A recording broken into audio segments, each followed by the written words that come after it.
Welcome, everybody. I hope everybody's having a great second day so far, Sports Philanthropy World 2020. This is the Sport and Social Justice panel.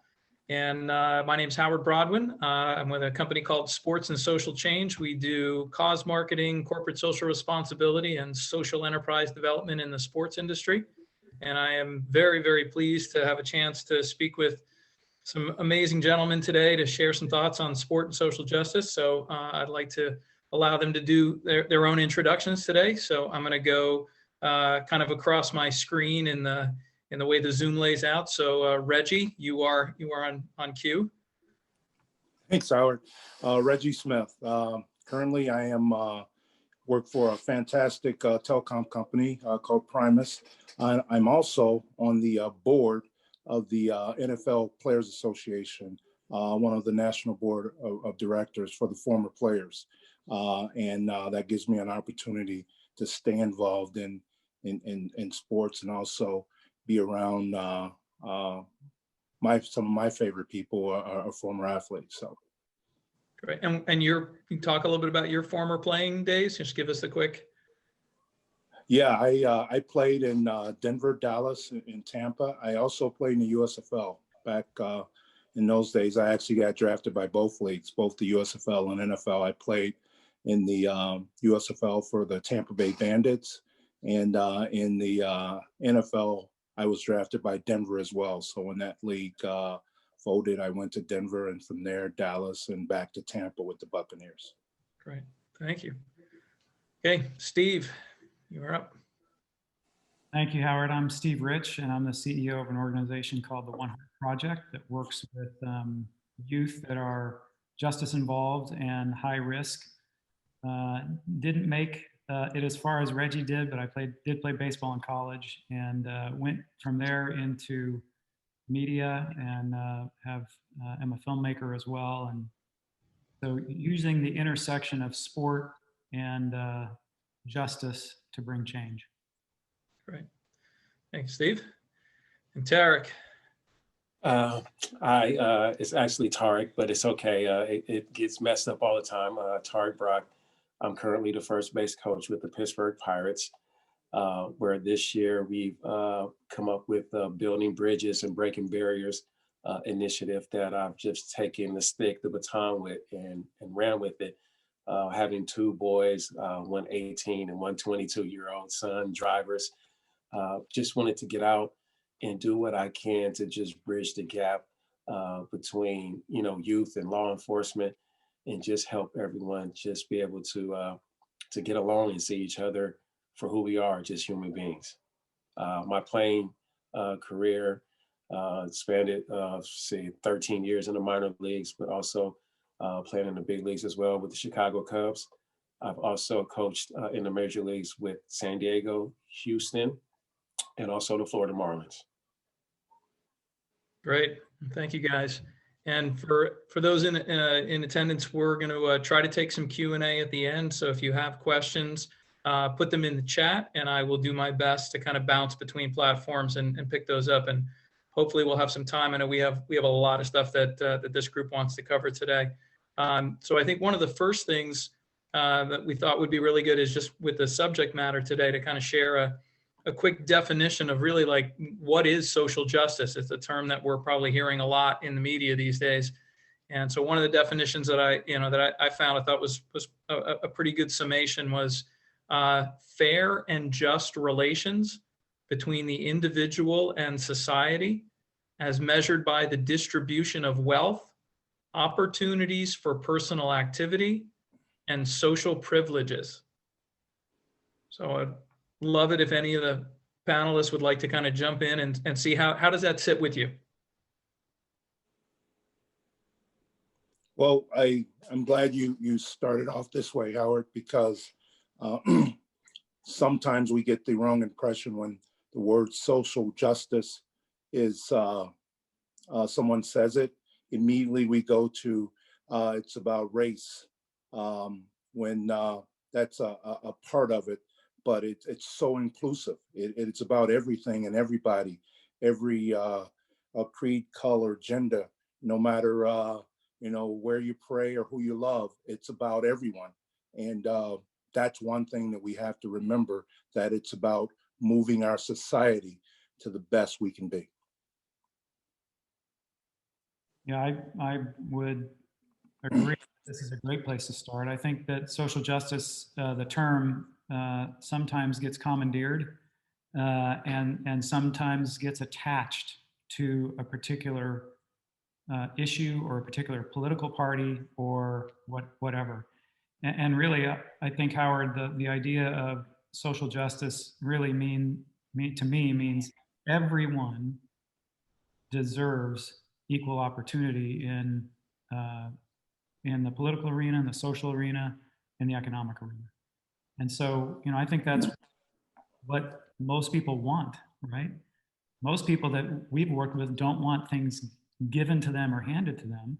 Even the kids we work with, they want opportunity. They just want an opportunity like everybody else has. So I think it's a perfect place for us to start the discussion. Totally agree. When you think about it in the sense of sports, everyone just wants an equal opportunity to be able to compete, to be able to earn, to be able to showcase, to learn, to show what you can do. And if it's not out there and you're not able to do that, then it's like you feel less than, you feel unworthy. And that's not what this walk of life is all about. It's about everyone having an opportunity to pursue their dreams and pursue the opportunity to live the best life that they can. So that's social justice for me. Yeah, it really kind of speaks right to the heart of, this movement of diversity, equity, and inclusion. And it's that equity and that inclusion piece that's really at the root here. It's that access and the ability for everybody to participate.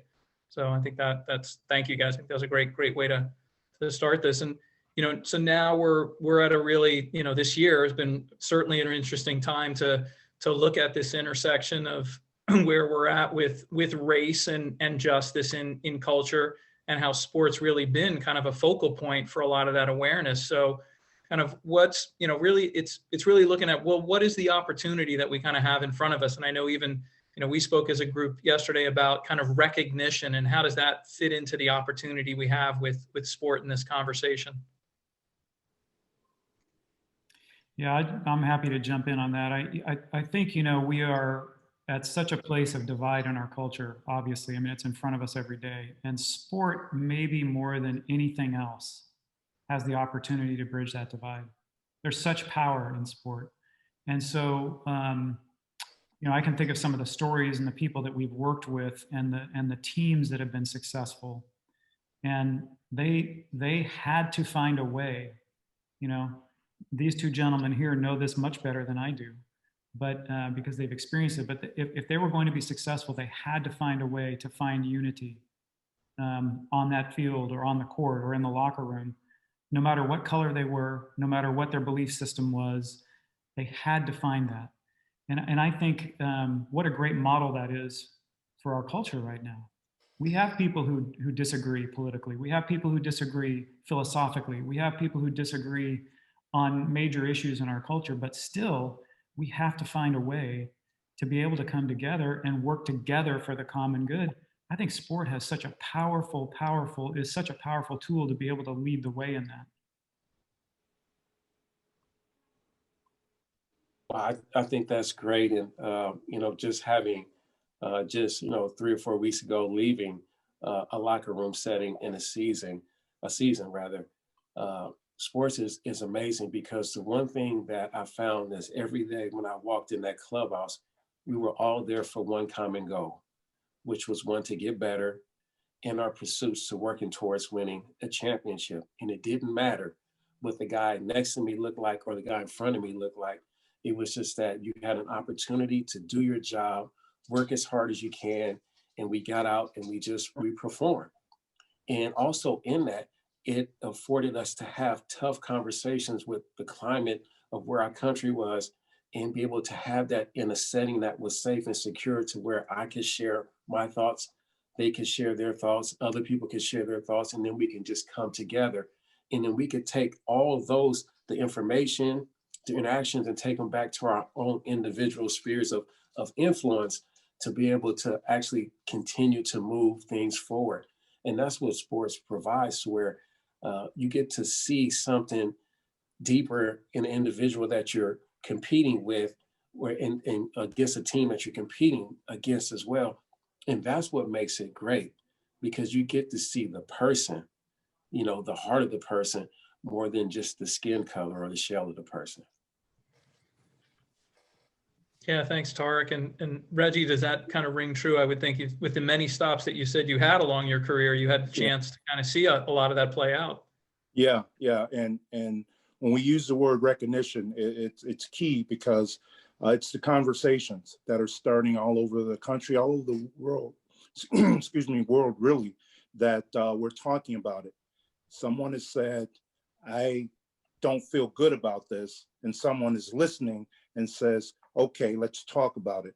And that's and we're doing that throughout all of our if we're focusing on sports, to see these young men go out and rally behind a cause and rally behind a conversation is awesome. Because when I was coming up, that was not something that we did inside of a locker room or did anything. You came in and you played and you did your job and you went home, and anything else got you in trouble.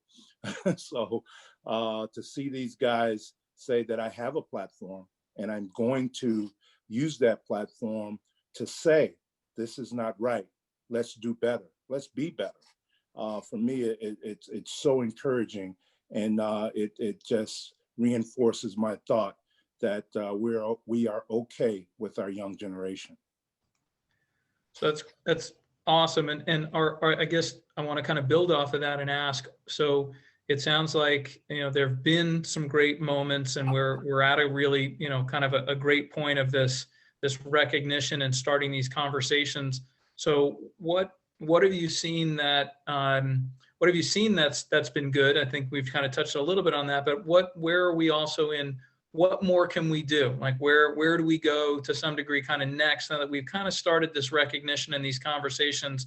Where can we nudge that forward into the next step?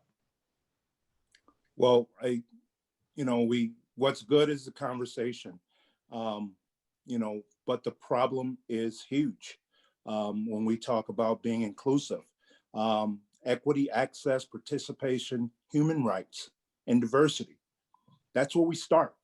And we have to get inside of each one of those and talk about what that really means.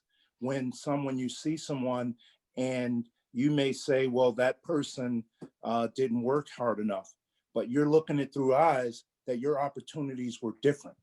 Things laid out different for you. And your opportunities allowed you to be where you are.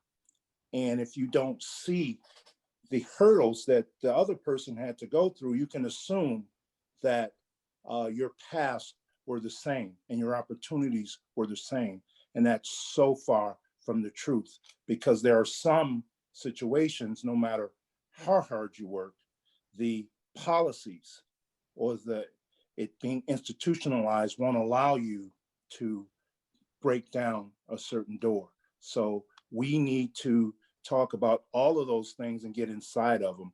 And the work starts right here, talking about it and creating policy, because we can talk all day. Until policy is implemented, it's nothing but show.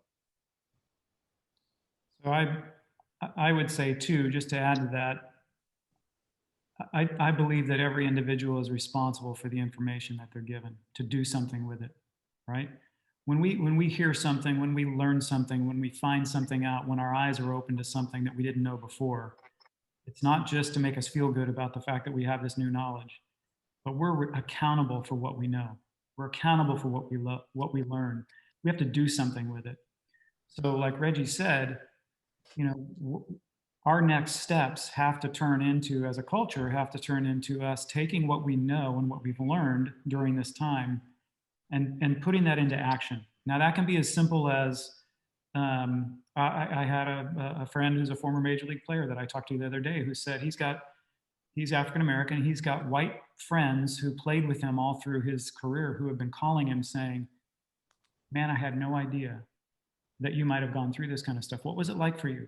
So they wanted to learn. I mean, that's one step, right?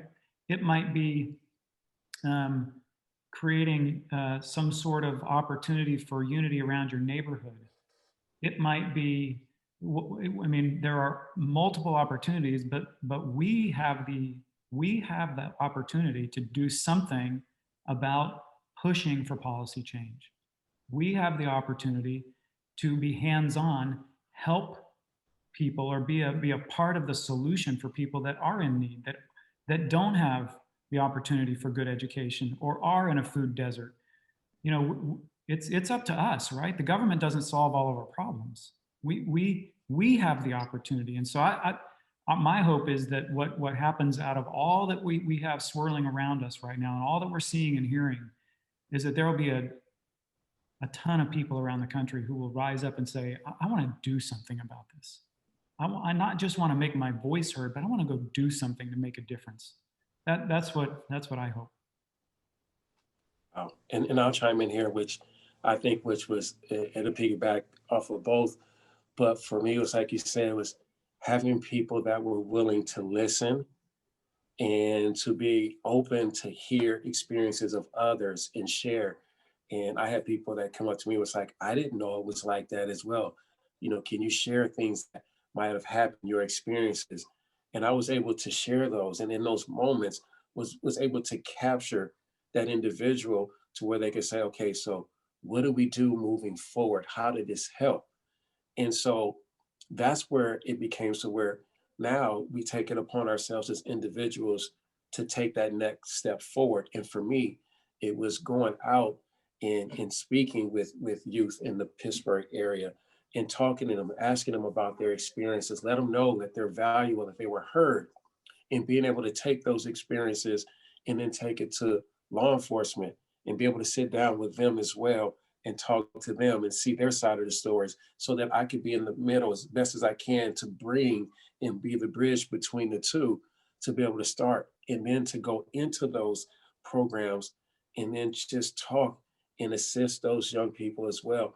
That's where it starts, where we don't have to wait for others to do it.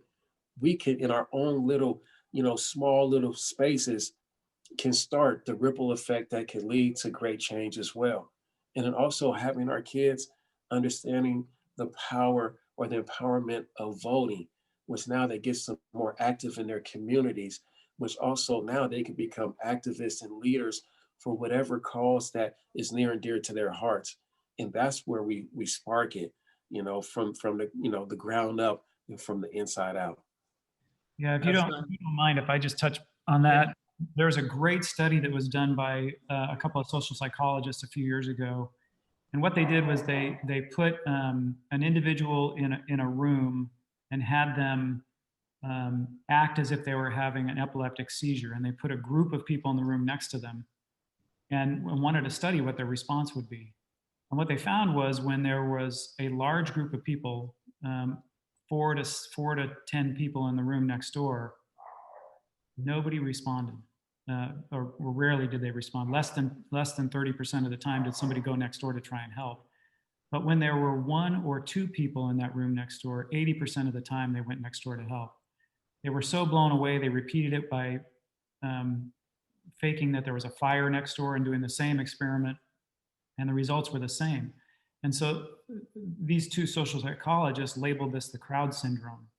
That when we're in a group of people, oftentimes we tend to think, well, that's somebody else's responsibility. Somebody else will take care of it. But really change occurs when Reggie steps up and says, you know what, I don't care what anybody else is doing, I'm gonna do something about it.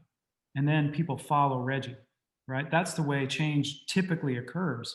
The crowd comes when one person steps out of the crowd and says, I'm gonna do something. So we just need a bunch of one persons to say, like Tarek just said, I'm going to do something.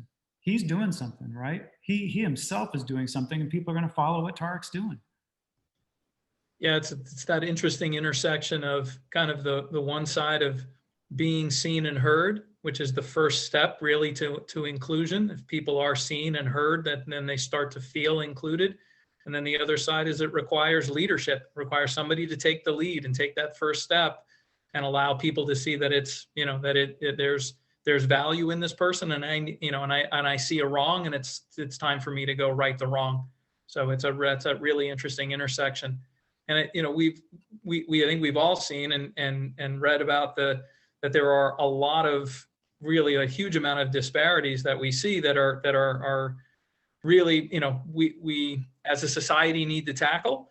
And it's that question of where do we start? Whether it's, we have education, we have employment, we have criminal justice reform, we have access to sport, which is, certainly something that gets talked about a lot in this community. So would love to hear some thoughts on, what is a good first step? Where do we start within that dialogue? Well, my attitude is pick one. But today, I'm partial to the one, education. And not only schooling, I'll get to that, but educating ourselves about someone else's life experience. What is their history like? How did they get to where they are? Because we never know, what a person's experiences are. And when we do that, we automatically become closer to that person simply because we have a different and we have a new understanding. So, everything, empathy rises, everything rises simply because I'm connected. I understand. And some of the things you went through, I went through. And from an education standpoint, my father's father's father was born a slave. I was the first male in my family to graduate college. But the good news is that my son just yesterday passed his thesis dissertation with distinction from the University of Pennsylvania, Ivy League. So in December, he will be Dr. Michael Wade Smith. Now, see, that's a story. It shouldn't be that I am, out of all the males, and I was born in 1962, that no one before me graduated college. But my son is now a doctor. So I don't want those to be so far and few between. The access and opportunity needs to be there for everyone. And, everyone can decide if that's the path they want to take, not someone else making the decision for I love that. Congratulations. Thank you. I will pick it from the view of sport. And for me, just understanding how important little leagues were, youth leagues were to the childhood development of kids, where one, you signed up, you played with kids in your neighborhood, you played with kids from other neighborhoods, and you got to see just a mixture of just different cultures and people. And that was a part of our development. And along the way, we kind of got it to where we just went into this hub, and it was just our hub and no more. And our experiences was just limited to that, which cut off a lot of development for our kids. And then also with travel ball, which I love, is great for some, it also took away the players that would play locally and be able to get those experiences, to where little leagues are barely hanging on now, which was a huge source. And growing up in South Central Los Angeles was a huge source that kept a lot of kids on the path of pursuing, healthy relationships and goals. And when you lose that, you lose hope. And when you lose hope, now you're just left to your own devices. And when we get to that, that's where we lose a lot of our youth. And when we talk about a problem, the problem is not always at the top. Sometimes it just starts as a little seed, right, and grows into a weed, which grows into a tumbleweed, and all of a sudden it's off and going. And that's where we have issues and problems. So having after school activities is a huge thing that goes with the education that they get during the day. But being able to have an outlet to where they can let loose and run and jump and play and compete and learn rules. And sport was, you learn a lot about yourself by playing sports, right? It revealed your character. It revealed a lot about you to where, you know, it can be shaped and formed by a coach or your parents that was sitting there watching. And for me, that's why it's important. And when we talk about sport, it's not just running up and down and wins and losses. It's about lessons and opportunities, right? It's about, you know, sacrifice. It's about giving to a greater good.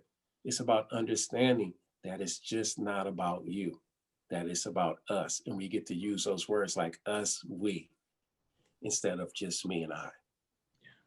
Yeah, and you're back to those root principles of access and participation that are part of the foundation of what social justice is. Yeah, Steve. Yeah, no, it's so good. And I was thinking today, prior to our session, I did a little kind of a test, and I called a friend and I said, who are the African American baseball stars that come to mind to you right away? When I say African American baseball star, who comes to mind right away? And he said Hank Aaron, Willie Mays, Frank Robinson, right? All amazing players and great people.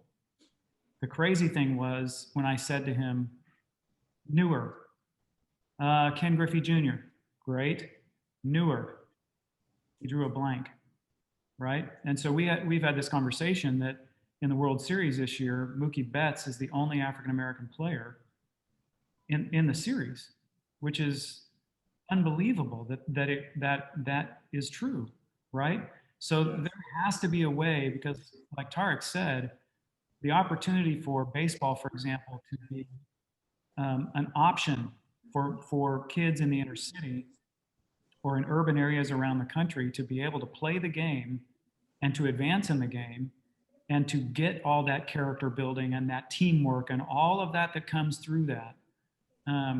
It's not happening right now around the United States. That has to change, right? And that might be as simple as the four of us picking up a bag of bats and some balls and going out and just doing it ourselves. I don't know, but I'm saying there has to be a move towards restoring that opportunity in urban areas around the United States. We miss that terribly, and our society misses that. You know, we're missing something from that. Not that sports is the end all, but as Tarek said, it is such an incredible opportunity for development, for relationship, for character, for those things that we need for life. And you know, that's just one area where we're missing that, and that has to change. Yeah, and I shared the story yesterday with you guys that baseball was my first sport, and the only reason that I played baseball is because we had a police officer who lived in the house across the street, and the only reason he lived there, his parents, that's the house that he grew up in, and he saw a bunch of knuckleheads running around, and he says, I'm going to start a baseball team. So we had a bag of balls and gloves and bats, and we went to the park. And before long, we all loved baseball. We became one of the best teams in our area. And that's simply because someone said, I'm going to do this. I'm going to introduce them. And like Tarek said, all of a sudden you begin to learn things that you don't even know you're learning. You're learning about adversity. You're learning about teamwork.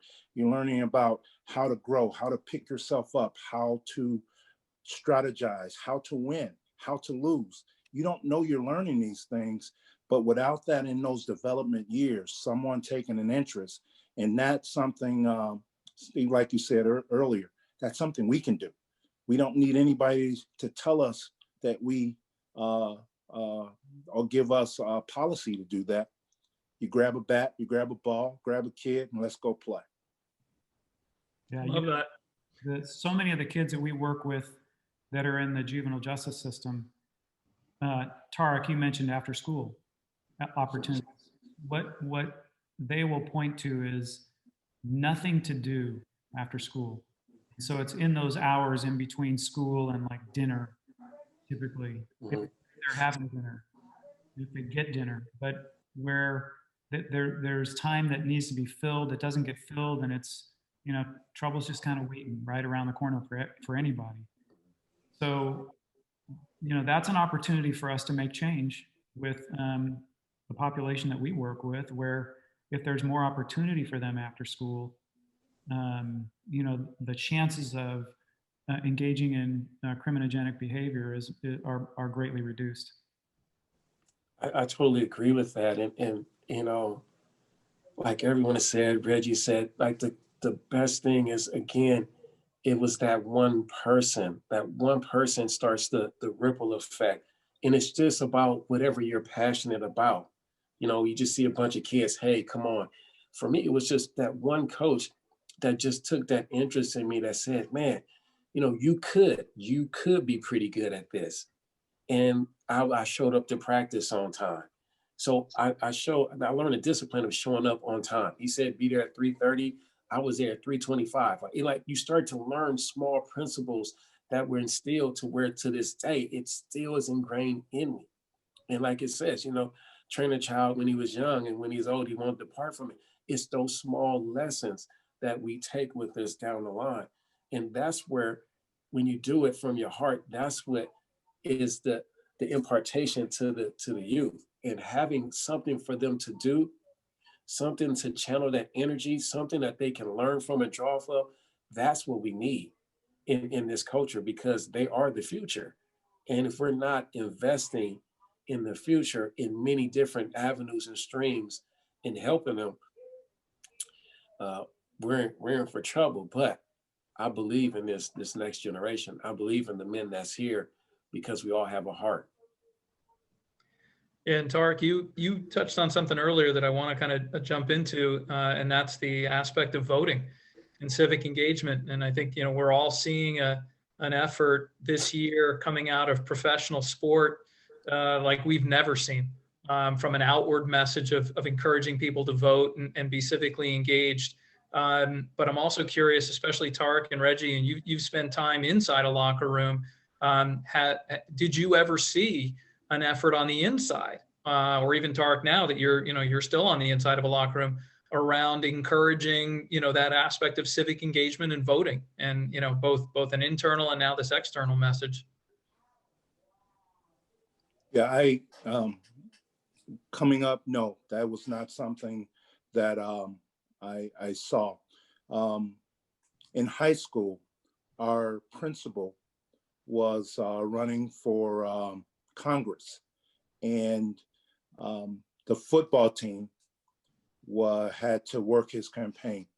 So I had an introduction to campaigns, because I don't know how legal it was, but the coach said, "You guys be here." And back when I played, when the coach said something, you did it, and you didn't ask very many questions. But it was a good experience, because not only do you hear it at home, you started seeing how that process worked.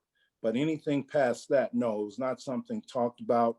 And even it made it more difficult, because if you received a scholarship and you left home, you went away from your state, and absentee balloting, or how to vote, or registering to vote in the town that you're in, no one talked about that. No one told you to do that. If it wasn't, my grandmother back home stressing how important it was to vote, I would have been one of those that, are in my 20s, late 20s and 30s. And now you hear some athletes in their 40s and 50s, professional athletes, saying that they're voting for the first time. And again, that I mentioned this, it's not something that we should frown on. We should rejoice, because now that person is showing other people that it's never too late. Your voice always matters. It matters, and go do something about it.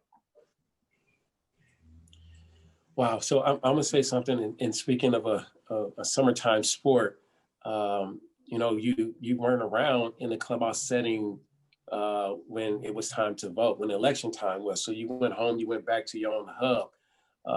And most of the times where you were back there, you was just caught up, and I'm not gonna speak about anyone else. I was just caught up in just my own life and what I was doing, and no one cares about my vote. It doesn't matter.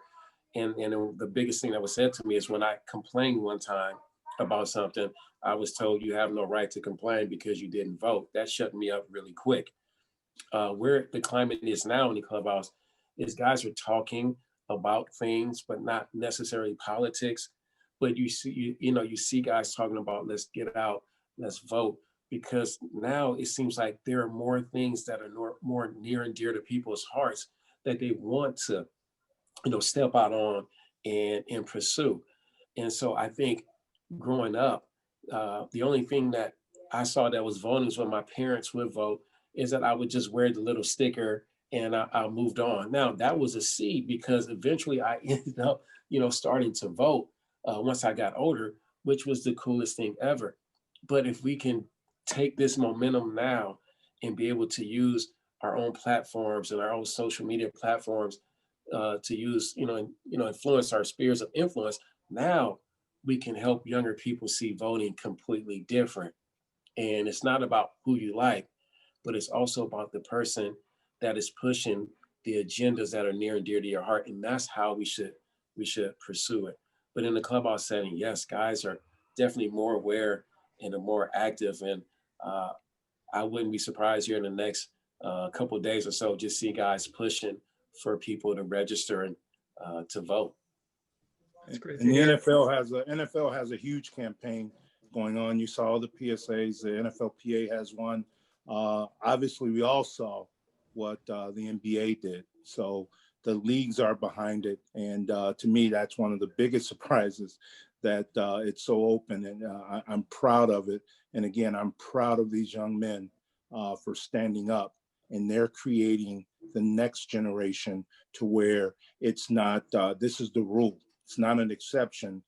The way we're acting now is the way we should not act, and it won't be an anomaly. Yeah, Yeah, think, Steve, I wanted to ask you, because you do so much local work in so many different markets. Yeah, are we at an inflection point to see this kind of shift on a local level? I think so. And I think, the great thing about this is it regardless of what party an individual supports, or if they're in the middle somewhere, right? The travesty of our lifetime, really, the four of us, our lifetime, is that less than half of the United States votes in any election. And so people getting this understanding of what a privilege it is, it's a right, but it's also a privilege that we have the opportunity. The Constitution says we the people. We have the opportunity to create change. We have the opportunity to determine what happens in our country to a degree. We have an opportunity to determine by our voice, by our vote, where our country goes. So irrelevant of which party anybody supports, it's the understanding of knowing I have power to make a difference if I just exercise that power. And I do think that's one of the great things that's coming out of all that's happened in this year, is that more and more people on a national level and on a local level are understanding how important it is for them to express themselves with their vote, whether it's voting for the presidential election next week, or whether it's voting for their senators and members of Congress and their state representatives.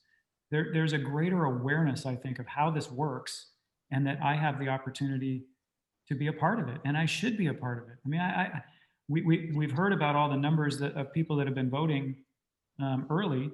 I hope this vote just blows away the record of the most people that have ever voted in the history of our nation, and it continues. And people keep that understanding that it's about we the people, and we don't want to rely on them.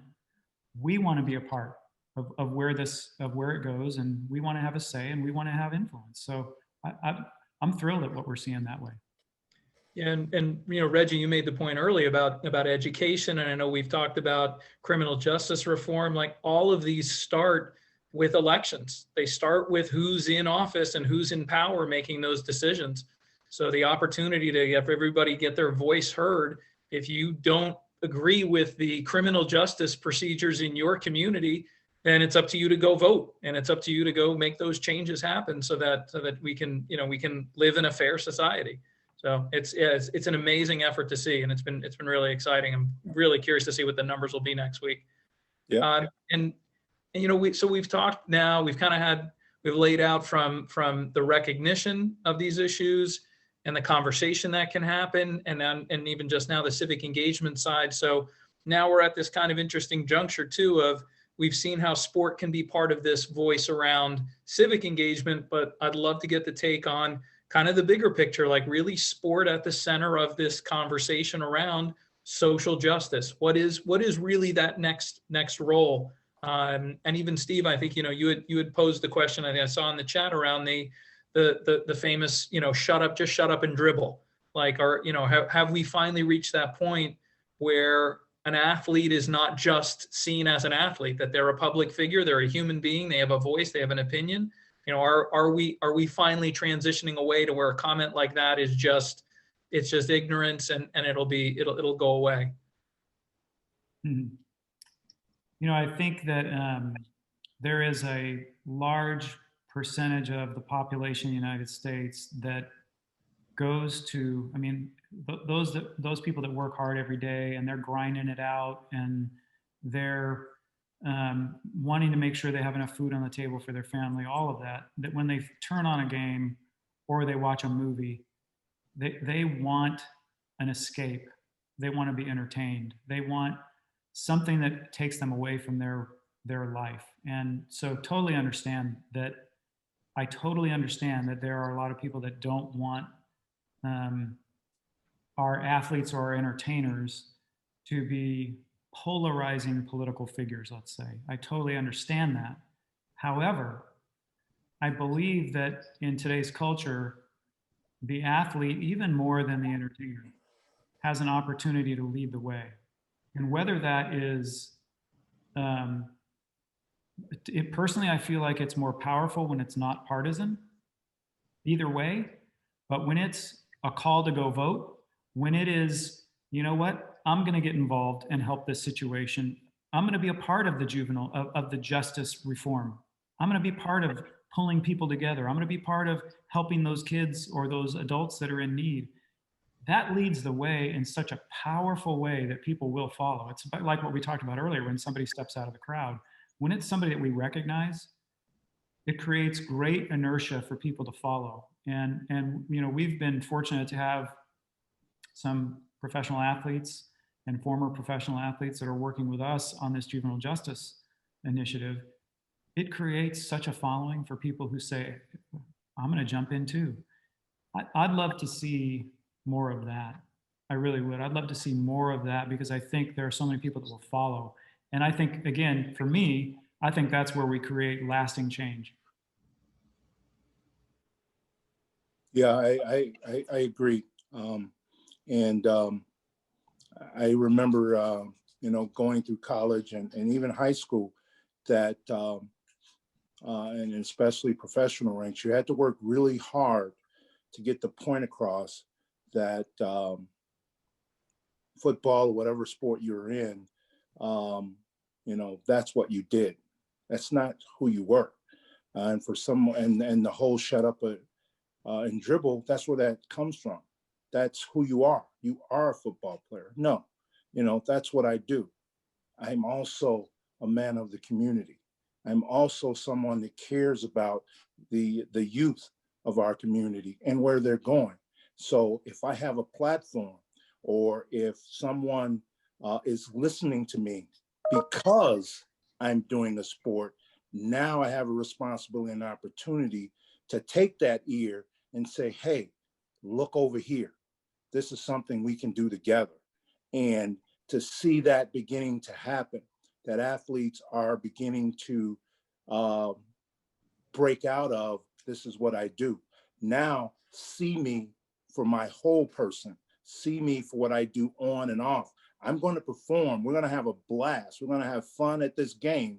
But look at everything else that's going around all of us. And we are going to be in your communities helping. So we're going to be better off because of this. that we are talking more and that we are letting people see that this platform is going to be used for good. Wow, I love that one part where you said seeing the entire person, not just what I do, but also who I am. And we tend to just put people in boxes and okay, you just stay in that box. That's all you good for, and you just leave it at that. Now that becomes the hardest thing. But also understand that these baseball players are husbands, are fathers, community leaders, brothers, sons. So with that being said, just like when other people are at their jobs, whatever their day job is, they're the same there as well. And as long as you're doing things and you're doing it with your own personal, heart and conscience intact, then it shouldn't impact someone else in a negative way. That's on them. And when the guys just said threw away, they just shut up and dribble, and they just went, okay, this is what we believe, this is what we're doing. Then you have to allow people to be themselves, and that's the acceptance, and that's what you learn in sports. Okay, that's you. Like you want to wear, short sleeves or cut off sleeves and a cowboy hat, then by all means go ahead and do it. But show up, work hard, do your job, and be a great citizen. And that's what sports allows us to understand. It's an acceptance and an understanding of others. And if we could take that and just cross the line over into society, I think it'd be outstanding. And then take that to our young kids as well. Yeah, and I want to kind of ask everybody to, in some ways, put their prognosticator hat on and think into next year. Next year being not an election year, hopefully not a pandemic year, and we're in whatever the new normal is. But are we at a place now where sport, and that's athletes, that's teams, that's leagues, that's the manufacturers of sports equipment. Think of all the people who play sports and all the products that they buy and the events they go to.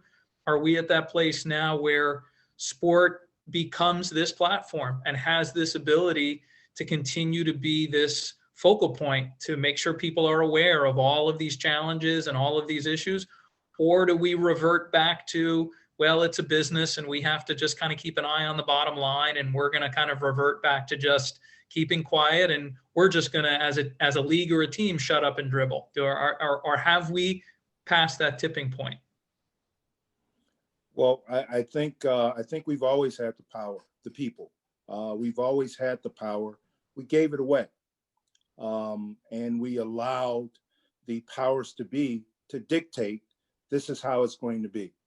Now, the people, if they're engaged, are saying, this is what we want. In order for us to support you, you're going to follow these guidelines. And if you don't, I'm going to go support the guy who is supporting what I believe in. As a people, we've always had that power, but we have to do it together. We have to do it as one. And when we do that, we can move mountains easily because we're moving together, and we're moving together as one with force. And that way, the attitudes will change. I see them changing because people are saying, I will support you if you support our community in being its best. Yeah, your question is a great one. And I think there are multiple facets to it. I think the reality is that sport is and will continue to be a big business, right? And so you've got people who are investing a lot of money into the success of their teams and the league itself, regardless of what league. I would say that if it's my opinion that if the impression is that some of what's taken place is creating a dip in television ratings or attendance, if people are allowed to attend next year, I think you'll probably see some in the upper levels that will say it's time to tamp that down a little bit. But I don't, regardless of that happens, I don't think it matters, because I think what has happened is a spark has developed within pro sports culture, and to a degree college sports culture as well, where athletes want to use the platform that they have to drive change. And so, for example, if the NBA doesn't have the messaging on the court or on the uniforms next year, it doesn't matter, right? What matters is that those people that desire, the athletes themselves and coaches that have a desire to create change, they still have an opportunity to lead forward. There's been enough visibility around this that if they continue to lead out, I think there's an opportunity to continue to have impact next year, regardless of what happens. But again, for me, what I think is so crucial for the people that are listening, as well as for us, is we all of us have been in conferences, not like this one. This is an amazing conference, but conferences where we go and everybody gets fired up, or a meeting, everybody gets fired up, and they all believe in what's said, but then there's no application or activity on the back end of that, right? So in this time of the culture, people have to be saying, okay, what can I do? What can I do in my little space, in my little sphere, with the little people that I influence, in my little neighborhood or my family? What can I do? And what I would say to the people that are with us, just do one thing. Just find one thing to do. Don't make a list of 27 things I'm going to do to change the world, because you'll get overwhelmed, never do one. Do one thing and do that. Help one kid, help one person. Invite one person doesn't look like you over for dinner. Just do one thing, just start. And if we start, then I think we really have a chance to see something develop out of that. Wow, I think that's great. Looking into 2021, I have no idea what it will look like. But what I hope will be seen is that when you look at on a television screen, or when you go in person to see a game, is that, whether it's a parent, a father, a mother, or, a child, a son or a daughter, is that they will see themselves in someone that's out on the field and that they can identify with. Hey, he looks just like me. He's tall, whatever it is that he looks like. And that will be the sphere of influence moving forward, where people actually get to see what is he like.